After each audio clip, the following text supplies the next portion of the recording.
Hi, everybody. My name is Scott, and I'm here with Farah. We work at Marketing 360, and Farah is the manager of the social media marketing department. We're going to do a little overview here today for beginners and people who are looking into social media marketing and not certain how to approach it. Hopefully, we can answer some of your questions and give you a better feel for how you might be able to use these platforms and tools to market your business. Awesome. So, Farah, let's kind of go in just from the beginning. How does a business at this point even really kind of recognize whether or not they should be trying to market or advertise on social media?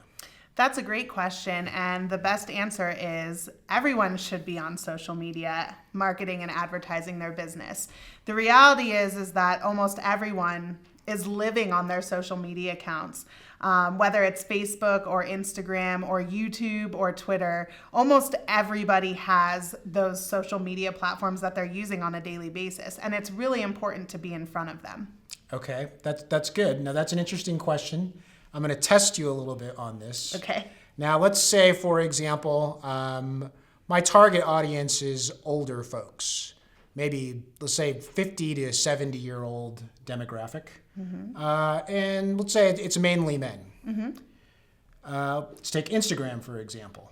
Should I be trying to market on Instagram for those people? Probably not Instagram, but what I will tell you is that I know my grandparents are on social media now to keep up with their grandkids. And, as we continue on with these generations, more and more people are technologically inclined and starting to use these means. And so I think it's absolutely worth it. Okay, so there can be some breakdown at certain points. You don't Sure. From a business standpoint, you don't necessarily have to come in and say, all right, let's just do all of them. Yeah, absolutely. You want to be selective about who you're trying to reach and who tends to. Facebook, of course, is really the biggest player for Yes. now. For now. Across a lot of demographics. Absolutely. And we'll kind of reference Facebook because of that through this conversation quite a bit.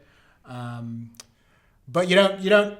One of the things that you guys do here is help people identify where they should focus their resources. Absolutely. So they're reaching the people they want to reach. That's the first question that we ask our new clients is, what are your demographics? Who are you trying to reach? And based on that, we make the recommendations as to what platforms they should be using. Okay, interesting. So a business comes in and you identify, you've got to build up your Facebook presence. How do you recommend that the business kind of create a voice and get a sense of the kind of content they should be putting out there to reach their audience? That's another great question. So statistically, we know that the best content on all social platforms are image-based, video-based, infographic-based. People are very visual. People don't want to read paragraphs and paragraphs. They want to look at an image and then move on. When you're scrolling through a news feed, it's a very quick process. So we always recommend that our clients allow us to use a lot of imagery to really depict their product, their brand voice, and really reach those target demographics. Okay, good. How do you set initial expectations? So if you're going to start doing a Facebook campaign, how do you set expectations for the business on what's going to happen? Great question. So at Marketing 360, we utilize an organic approach and a paid approach. Together, they work in harmony. So it's very important to fill your page with really great organic content. It can also help with SEO, with your SEO efforts as well, which is great. But we do also incorporate that paid side of things, boosting our posts, running additional ads through Facebook, Instagram, Twitter, whatever platforms you're using, to ensure that we're really reaching all the people that we can. Just like Google, Facebook, Twitter, Instagram, they all have algorithms. So just because you're posting something doesn't mean that everybody is going to see it. So utilizing some of your ad spend, your paid budget, will really help to ensure that the most people are seeing your posts. So when we are able to use both of that, the organic and the paid in harmony, we can see results and we can see them pretty quickly. Interesting. Okay, so that kind of brings up a point about this type of content that I know a lot of people wonder about. And you have something with the content that you create where you really have to engage people on that social platform. You can't just come out and start selling what your product is and have it all just be sales. You are your business is interacting in a social way, right? And if you don't do that, no one will engage with your content. And then the algorithm, as you mentioned it, will recognize that nobody engages with your content and it won't show it to anybody. Right. So you really have to have a strategy about how you're going to get people interested. And don't you kind of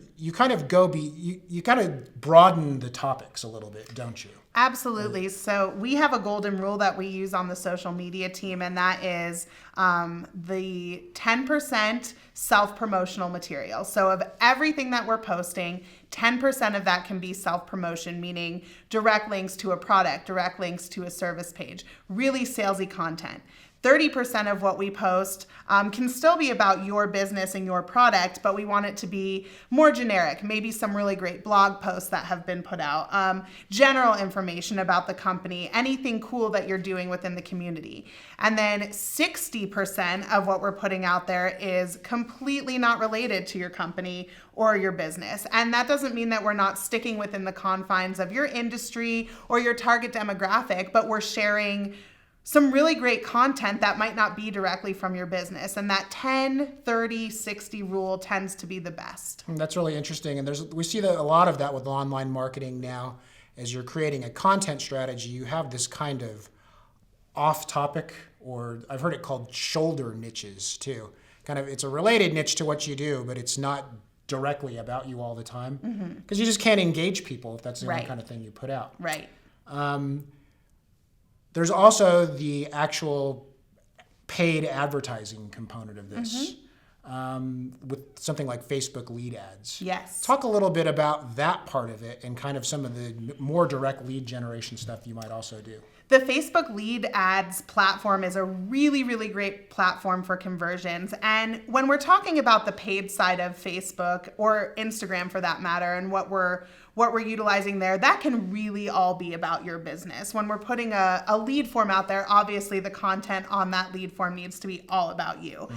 So the difference between the organic approach and the paid approach is organic approach, we use the 10-30-60 rule, and the paid approach is mostly just 100% about your business. And so something like Facebook lead ads, you can actually create an ad where someone is going to take action to reach out to you. And maybe they'll provide an email, they'll download something, they'll give you a phone number, they'll visit your website.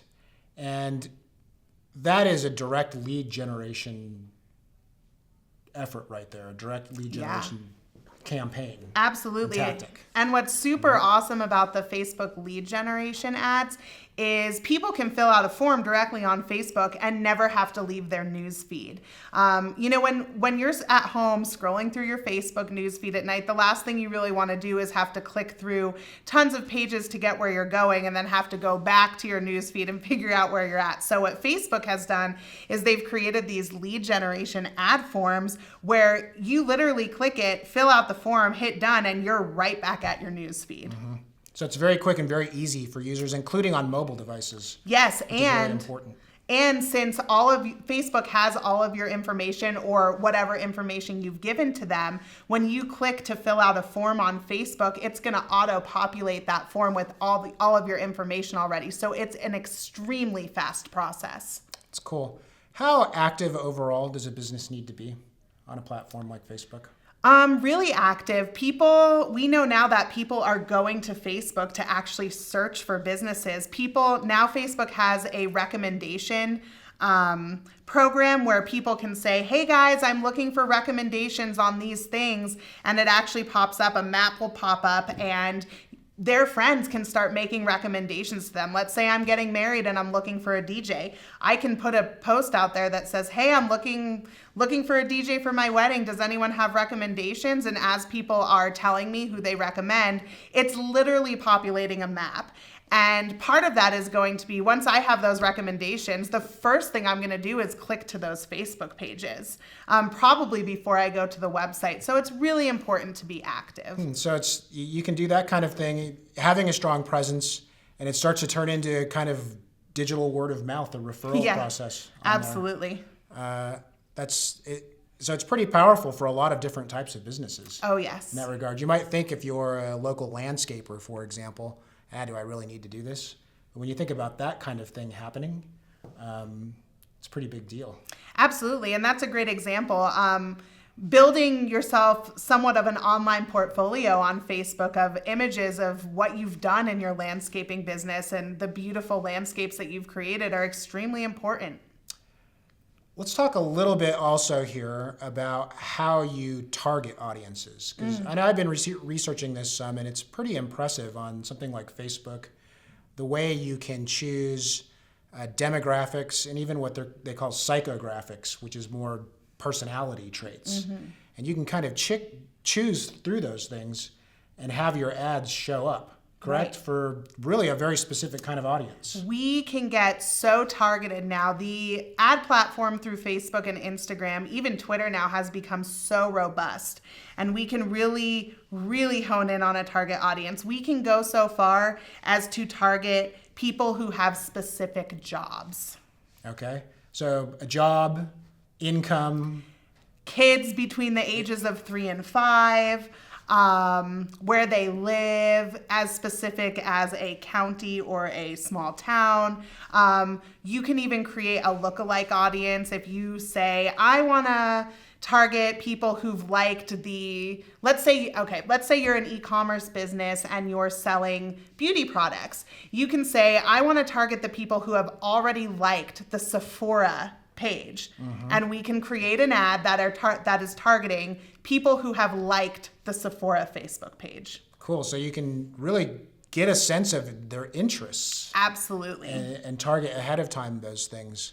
That's becoming more and more powerful with all these tools. And that's another very attractive thing about advertising through these kind of platforms. Absolutely. It's always kind of the big dream of advertising and marketing, to be able to just really target in on an audience and get your stuff in front of people who you have a very good sense are going to be interested in it. Absolutely. So social media marketing, you can do a lot to create brand awareness, obviously. And just as people become more familiar with you, share information about you with their networks, they just know who you are. And that kind of biases them towards choosing you in the future.